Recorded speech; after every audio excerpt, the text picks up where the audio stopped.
এখন commercial cylinder পাওয়া যাচ্ছে না। আর যত আমরা সিলিন্ডার পেতাম ও থেকে কম মাত্রায় সিলিন্ডার এখন আসছে। আমরা এটাও শুনেছি কি কমার্শিয়াল যে সিলিন্ডার আছে ওটা রেস্ট্রিক্ট করা হয়েছে।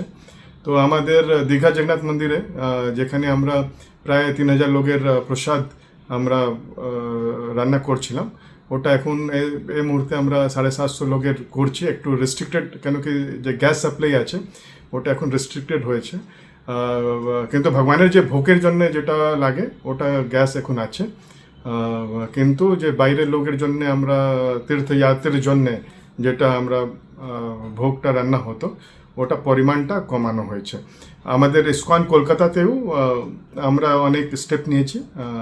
এখন এলপিজি সংকট যেটা হচ্ছে, সেই জন্যে আমরা এখন আমাদের যে সাধু সন্ন্যাসী থাকে ওদের জন্য খিচুড়ি রান্না করা হচ্ছে। আর এখন আমাদের 2 দিনের স্টক রয়েছে গ্যাসের, কিন্তু এখন আমরা চেষ্টা করছি কত গ্যাস পাওয়া যায়, এর উপরে নির্ভর করবে।